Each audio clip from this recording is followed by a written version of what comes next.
All right, morning. Hey, what we're doing today, we're changing all 5 motor mounts on a 2006 Honda Odyssey minivan. So far what we've done down here in the engine compartment, we've taken off the plastic cover on the engine, we've taken out the battery, also the air box that's right here. We've also taken off the lower support plate. Now for all of the motor mounts, we'll kind of walk around with you with all the different motor mounts. So the first motor mount is the one that's over on the left hand side. There's this one. It actually sits right over here on the left, and so you can kind of see that from there. It's going to sit right down here. You can probably see that. It kind of hangs out actually this way. So we'll get to that one. The gnarlier ones, these are the ones that blow. This one van has 80,000 miles on it, and it already is blown these motor mounts again. This motor mount is actually right here, so you can kind of see it through those hoses down there. There's this mount, and you can see by the pink lines that motor mount's already been changed once. Thank you, Honda. The other big gnarly monster mount is actually back here in the back. So if you can kind of see it back there, it is kind of hanging out right back in that general area. We're going to actually get to that from below. Then a couple other, these last two little guys, these two little motor mounts, these are actually kind of underneath, down here underneath the tranny. They're kind of tranny mounts that hang out down below, so these aren't too bad to get to and change. So that's what the project is, and start changing these guys. For this project, you know, you're basically going to need some 10 millimeter, some 12 millimeter, and some 14 millimeter, also some 17 millimeter sockets. Don't necessarily need 17 millimeter wrenches. Just a couple other random tools. You know, you need, of course, some drivers and everything for it. The weird thing that you're going to need for this job is you will need quite a few extensions. This is a 12-inch extension, 6-inch extension, and then also a couple of 3-inch extensions. You will need all of these, or if you have just a bajillion 3-inch extensions, just definitely enough to be able to get away with it. Also some anti-seize lubricant for putting everything back together, and certainly if you have air tools or if you have any other electric tools that can help, definitely positive. If you're going to pull off the front air dam, I recommend also grabbing some of the clips.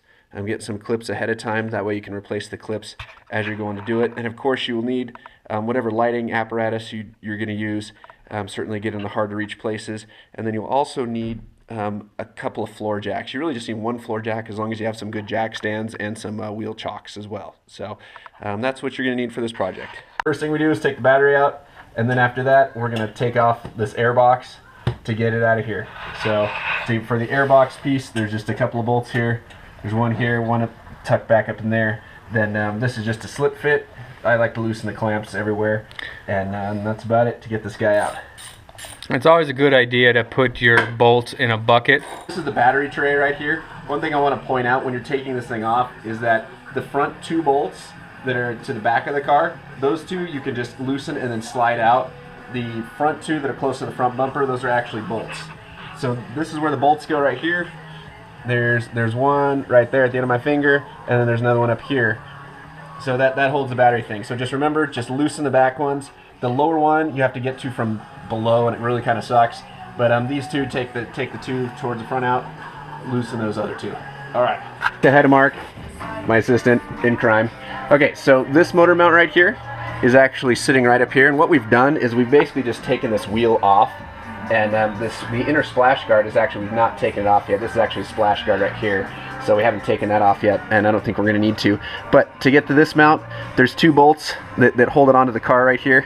Or actually one bolt right there that holds it on the car, and then one that's further up. And then also the other 2 bolts you actually get to from the underside. This second little mount here, this little guy, is actually right back up in... I'm not making everybody sick at home, sorry about that. It's right here. So this is where this mount's at right there. So it's pretty simple. You just hit 2 bolts from the bottom, and then also there's 2 bolts right here to pull off. Because we're doing the rear mount, we're going to do the rear engine mount. We're actually going to just take and replace these, but leave them loose. That way the whole side of the transmission stuff we can actually take and lift up and manipulate around to get to that rear engine mount. Right, here we are under the car to get those mounts off. So pretty much all you have to do is just take your 14 millimeter wrench and just throw it up in these 4 holes right there, and you can pop off or just loosen those. And you can see the effect it's had right now. So you can see the transmission, it's actually up just a little bit. You can see a little bit of air under there now. And so that's what we want, because we're getting ready to do the rear mount. Don't lose your nuts. Yes, and by the way, when you take them off, so they're coming off of these holes right here, be careful because they will fall into the subframe here. And we ended up spending a couple minutes just fishing them out, so just kind of be careful, keep an eye on those nuts. Right now what we're doing is there's two 10mm bolts that hold on, looks like a brake line or something like that, on both sides. This mount actually sits on top of another mount, essentially. And so what we're doing is we took off these two little 10mm bolts. There's one on the front, one on the back. And then other than that, there's these 14mm bolts on the very bottom down here that actually will take the most of it off. Then other than that, there's an electrical wire, and then there's just where it actually mounts to the engine. You'll notice the camera. Alright, if you guys can see up here, this is the back side of the mount. There's that electrical wire right in front of you, and then on up. So there's one big bolt in the center that actually holds it on to the engine, that holds that mount into the engine itself. And so we're just going to take that bolt off. We got a jack under here already supporting the engine. We're going to try to do this without removing the Y pipe.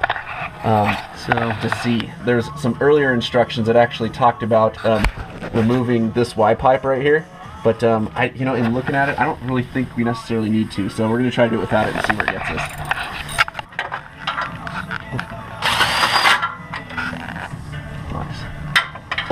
Nice drill. What kind of drill is that? It's right here. Awesome tool. If you don't have an air ratchet, go buy one of these. This is a little rigid from Home Depot, worth every penny. Little impact wrench.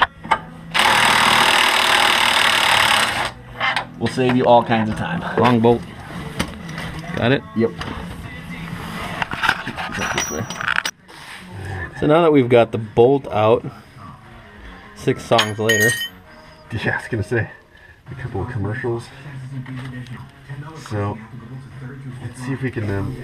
Let me have you, Mark, try to move this jack up a little bit, take some pressure off it, and see if we can't get it out. Pulling the rear motor mount out at the final end. You can see that the lower half of it and the shroud was left on, and now we're twisting and turning till it gets out of its jigsaw puzzle positioning. And it's out! Woohoo!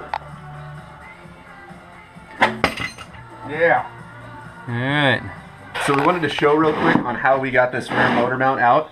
So inside the car, this is basically how it sits. So there's a little hole right through here that you can actually, that's where the engine mount goes, where it actually mounts onto the engine. So it sits like this. So the steps we went through in order to take this off, we first undid the bolts from the very, very bottom. And then after that, we actually took and undid these bolts up here. And then what that allowed us to do is we could jack the car, take the pressure off that, take the engine off that. Once we had a little bit of clearance here, we actually took this piece, kind of jimmying it out, and then set it down. And then at that point we could tilt this thing backwards, like this, pop the top off, and then it comes down kind of around the same way. So that's how we got the rear motor mount out, and we're going to put this one, the new one, back in the same way. Yeah, so this mount is the one that sits right up in the car this way. And I mean, this dude is, it's not cracked, but I mean, it's super loose. It's like new pancake. One, if I try it, that's about as hard as I can. And that one's more like toast. Yeah, and so I'll take you down in here.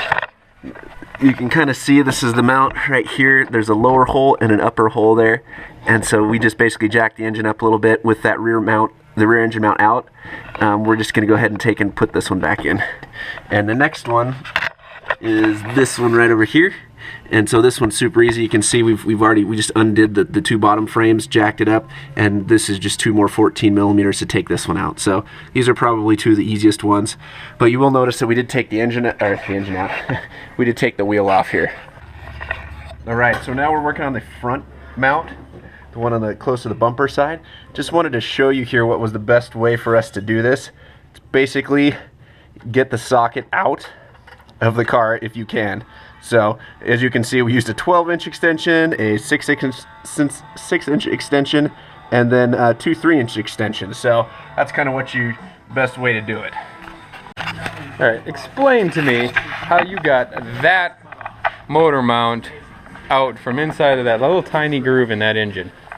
Alright, so basically on the frame down there, there's a balancer. This thing sits on there on the frame, and then this sits right next to it. Now the electrical plug, you can actually unplug it to take the tail off, and then there's only one clip in there, which I just broke off. But at any rate, you just pull this off. These are little 12mm bolts. Take this off, and then this whole mount will actually slide out this way. And then at that point, once you get the mount out, pretty simple, straightforward from there. So show me the tool you use to get that out with. This is to get to the very last bolt. There's a bolt that back here in the car. It's in the back, kind of the back passenger side of the car. And basically you have to take and drop this thing onto that bolt. You really can't get it from the bottom. I tried doing wrenches from the bottom. Slide it in there for us. The place that it actually goes down to, you're hitting this bolt back here. So you can kind of see it you should be able to see it right there. That's the bolt it's hitting, and then once you can get it out, you just put a socket on here or put a wrench on here, and then just crank it from there. But this is what you need. So just a swivel down there, and then a whole lot of extension, pretty much. Alright, so we wanted to show you guys how we got this thing back in. You'll notice, remember, we have the battery tray that's out, battery's out, air box is out right now. And so to get this drop back in, my lovely assistant will hold the radiator hose out of the way, and it should just slide all the way back down in here. And of course we have a floor jack under the engine right now, holding the weight of the engine. So other than that, we just kind of jimmy it in place from here. Just like that. So now it's in place, now we just put the bolts back in, good to go.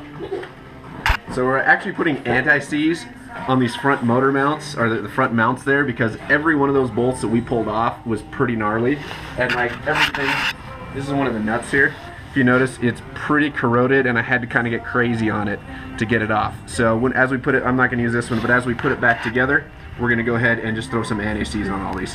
Alright, so the bolts for removing for the front belt motor mount scenario is these have to go to open that up. This box clips off 2 spots and slides out over there, and then your bolt will come out. So this is what we were talking about. In order to get to the lower engine mount right here, or the upper passenger size engine mount that's right below here, we have to take off the ECU that's right here, as well as this little jug. A couple of bolts hold this guy, and you don't actually have to remove this from here, just take off the whole bracket. There is one bolt that's kind of on the back side, that's back over here, that's a 10mm that you need to get to. That one's kind of obnoxious, but the rest of them are just pretty straightforward up here, and then that thing, and then one down there on the frame, and then that ECU comes right out. Alright, so we just got this one taken out. This mount was basically in here like this underneath.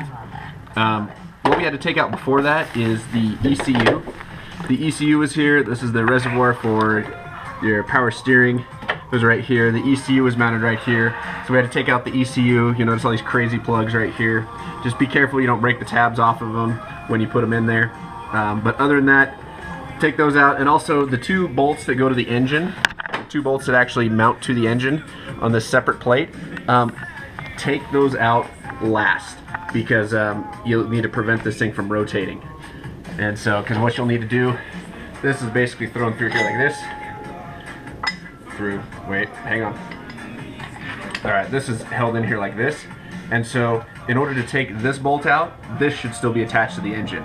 So make sure that this is still attached to the engine when you go to take this guy out, and it just threads out. And they're like 17mm heads on some of these. The other smaller ones are 14s, but that's all you're gonna need. So this is the first bolt you take out. Yeah, once so you get to the motor once you mount. get to this motor mount, I would take this bolt out first for sure, and make sure that is that's probably the last one.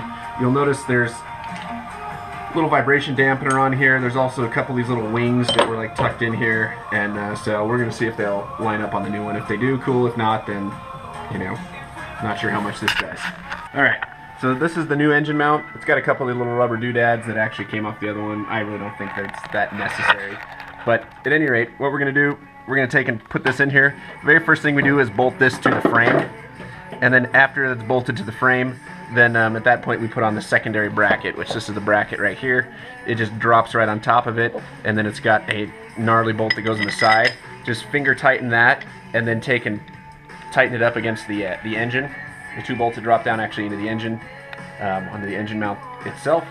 And then once these are snug, then actually take and run this thing in. Okay? Right, just a couple final thoughts, guys. You know, I was inspecting like all of the motor mounts and everything, and the crazy thing is these motor mounts externally don't look bad. Like they're not really cracking, they're not like leaking anywhere. I mean, these guys have a little bit of movement, but they really don't do too much. The rotary one, or the circle one, was the only one that's got, you see it's got some cracks, some weather cracks in there, but even that's not really bad. But I went and test drove the vehicle after we got everything on there, and it completely fixed the problems. We were having really bad vibration, about 40 miles an hour, you know, shifting through gears with the, we do have the Honda Odyssey EXL. So with the cylinder deactivation, anytime you have the cylinder deactivation, you know you have to have the mounts that actually have the electrical plugs in them and everything, so the computer can control it. But just wanted to follow up with that, because like I said, there's nothing really externally that looks bad with these mounts. But one of them's bad, and I didn't care to actually sit there and troubleshoot each one. It's easier just to replace them all. So at any rate, thanks for watching, guys.